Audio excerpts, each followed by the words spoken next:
Lah ini kita tidak pernah tahu. Mulane wong ora usah sok wali. Kadang kowe salat nganti 100 rakaat. Ape donga wudu sik, ati ditata sik, bareng lagi donga ben mustajab. Lha apa pangeran se ekstrim polisi sehingga kudu napa prosedur. Umar atau donga njuk hidayah, tapi mbek Allah diparingi hidayah. Nek pangeran ngersakno gak donga-donganan. Umar tahu njuk donga untuk hidayah, wong dekne kafir, preman. Wis pangeran ngersakno. Misalnya murga Umar didongakno Nabi, lah Abu Lahab didongakno Nabi, Abu Jahal lah. Wis pangeran sing ngeroh.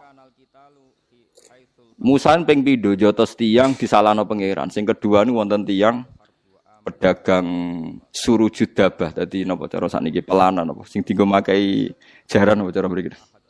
Pelana nggih. Pokoke pakaiane jaran aksesoris napa? Jaran. Ya sak sepatune sak. Lha iku dadi waline pangeran mergo nak wiridan ngeten. Ya Allah.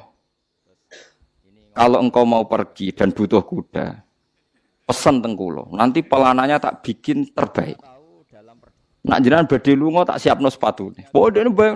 Apa nek bisa itu cangkemmu pangeran ora butuh lunga, ora butuh numpak. Dan ini cerita di kitab Al-Minanul Kubra. Jawab Allah seperti sa jojotos. Dekne carane seneng aku ya ngono iku barno ra wis. Carane seneng aku ya ngono iku. Artinya dia juga tidak pernah bayangkan Tuhan naik kuda, juga tidak pernah bayangkan Tuhan kayak makhluk, tapi dia punya ungkapan bahasa seperti itu. Dan sebenarnya kita juga sering kriminal, wong-wong khusuk sering kriminal. Aku berjuang demi agama, nulungi agamane Allah tenan. Misalnya Allah nganggo hukum matematika, ngenyak wong aku sih butuh pertolongan, padha wae kan. Umpama seneng pangeran nganggo mafhum, kriminal kabeh sing tau sedekah-sedekah. Mergo alasane jare nulungi agamane Allah. Memangnya Allah lemah sampai butuh mbok tulungi. Memangnya Allah presiden butuh ditulungi partai napa? Politik.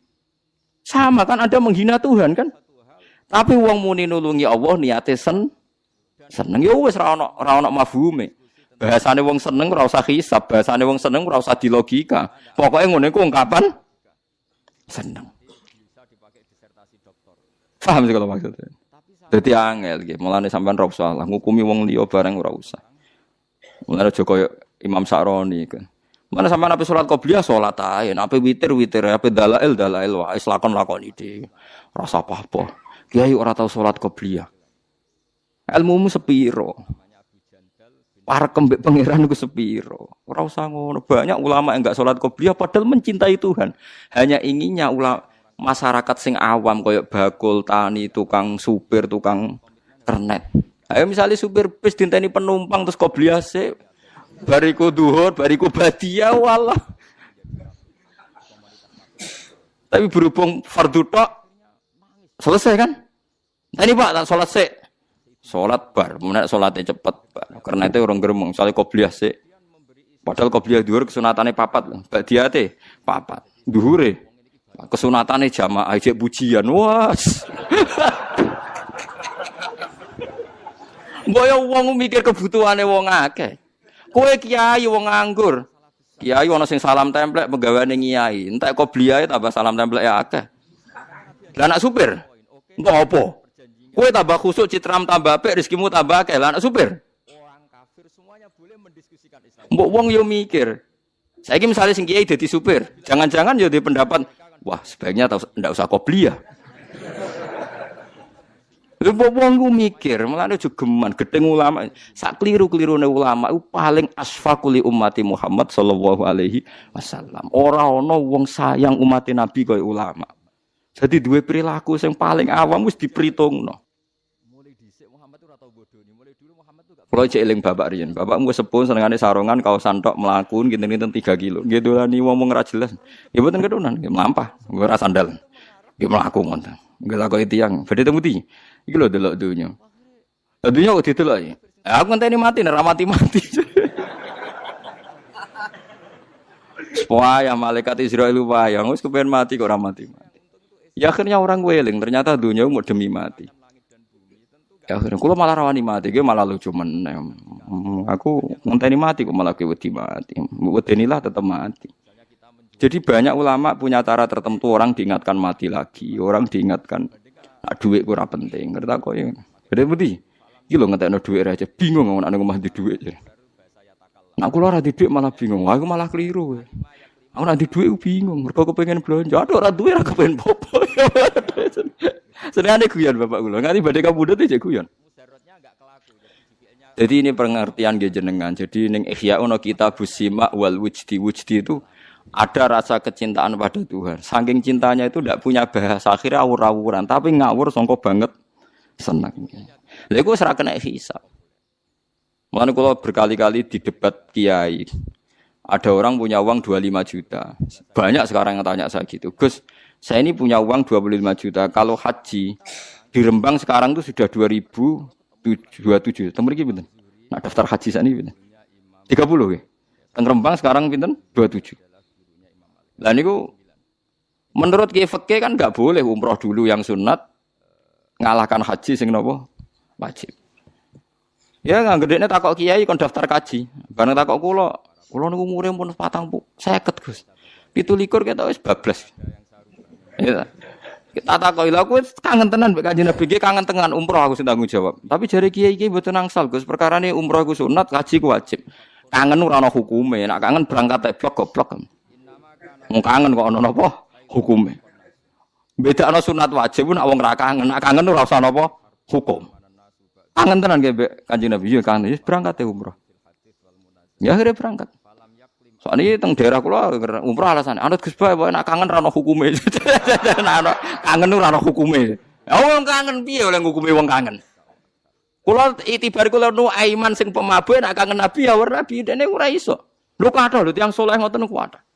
Kula derekno zaman Ki Asrori Mbah Hamid Pasuruan tiyang top-top kula ro sejarah ana ngomong fasik sekelilinge. Tapi kon fasik tenan ning terminal gak gelem. Banyak kan seputar ngomong saleh ku mafia-mafia. Tapi kon dadi mafia tenan. Ora gelem karena dia sangat mencintai Allah dan Rasul. Lho no eman cara kon mabuk tenan ning terminal mboten purun, Dek. Senenge sing parek-parek masjid, ayo repot to. Kayak santri sing nakal ngoten kon ra modho ora gelem. Kon tertib yo ora gelem, tapi kon ngegeng ning terminal. Yo ora gelem. Lah jangan-jangan Allah tahu betul dia punya mahabbah ning Allah wa Rasul. Iku padha ora roe.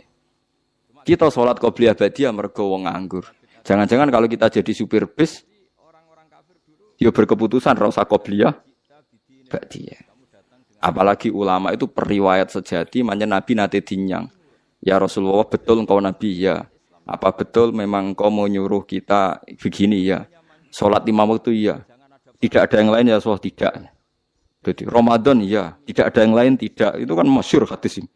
Dinyang pokoknya sak pas-pasi. Salat 5 waktu. Hal alayya ghairuhunna qala la. Ramadan hal alayya ghairu qala la.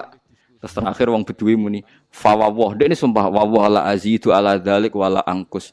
Demi Tuhan, kula akeh ngakoni syariate jenengan pas ora luweh ra kurang. Jadi pas misalnya dhuwur tok asar.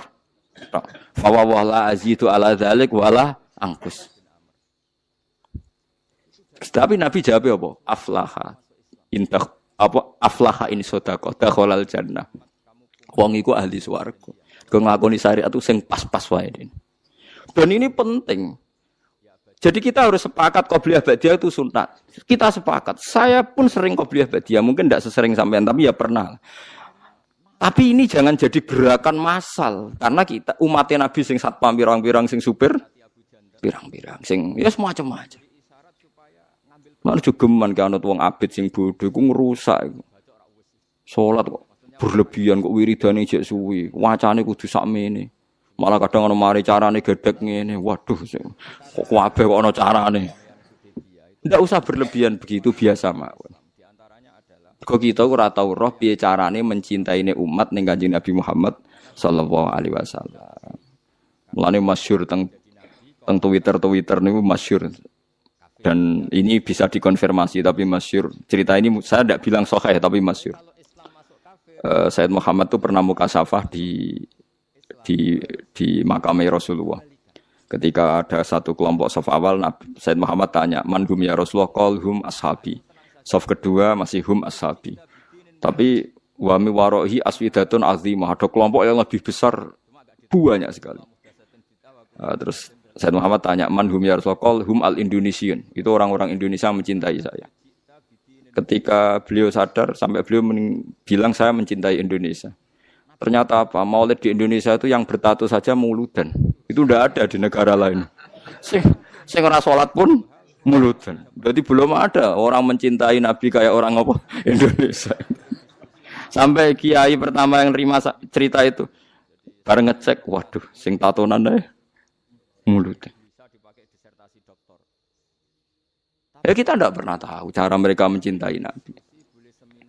Tapi saya pastikan di kitab-kitab itu ada riwayat Nuaiman itu pemabuk. Tapi dia ini mau mabuk yang terminal, mabuk ngarepe Nabi. Ya ditakzir be Nabi. Nah itu kita tidak pernah tahu. Kowe kan gak ditakdir ngono lho, kowe aja mikir awam dhewe, kowe ora ditakdir dadi wong iku. Lah makanya ya soal munafik ning zaman Nabi iku munafik bodoni wong sing jelas bener. Sementara wong sing bodoni kita iku bodoni wong sing ora jelas. Misalnya kita jadi kiai untuk duit proposal, untuk duit salam template kan ya ora jelas. Niate sing ngekek iku piye. Lah terus kowe dibodoni wong. Ya anggap ae khusyukmu ya kadang bodoni wong, solem ya sing.